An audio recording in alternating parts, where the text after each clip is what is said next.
देवताओं में यह चर्चा थी कि राधा ही भगवान कृष्ण की सबसे बड़ी भक्त है, पर इस बात से एक व्यक्ति सहमत नहीं थे और वह थे नारद मुनि।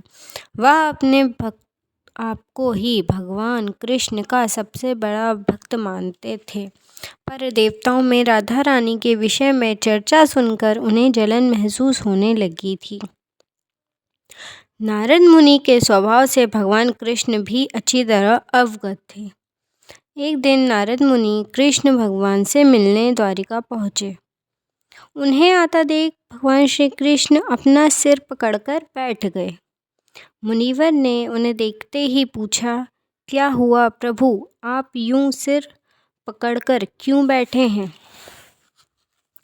उस पर द्वारिकाधीश ने उत्तर दिया, मुनिवर, आज हमें सिर में बहुत पीड़ा हो रही है।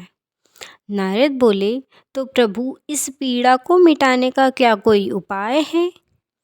कृष्ण ने कहा, उपाय तो है।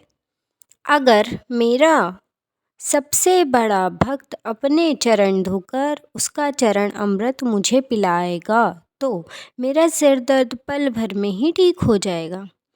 कृष्ण के मुख से यह उपाय सुनकर कुछ पल के लिए मुनिवर सोच में पड़ गए कि हूँ तो मैं ही सबसे बड़ा कृष्ण भक्त, लेकिन अगर मैं अपने पैर धोकर उसका चरण अमृत प्रभु को पिलाऊं तो मुझे नरक जाने का महापाप लगेगा। परंतु राधा को भी तो सब कृष्ण का सबसे बड़ा भक्त मानते हैं। इतना सोचने के बाद भगवान कृष्ण से आज्ञा लेकर नारद मुनि तुरंत राधा रानी के महल में जा पहुँचे और उन्हें प्रभु के सिर में हो रही पीड़ा एवं उसके उपाय के बारे में वृत्तांत सुनाया।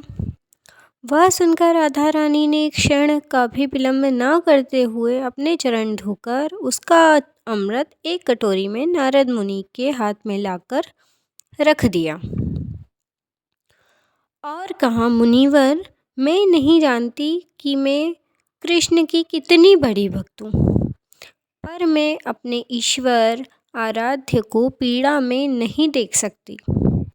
राधा के मुख से यह सच्चे भक्ति भाव के शब्द को सुनकर नारद मुनि की आंखें खुल गईं और वह समझ गए कि राधा रानी ही कृष्ण की सबसे बड़ी भक्त है और प्रभु श्री कृष्ण ने यह लीला मुझे यह सब बात समझाने के लिए ही रची थी।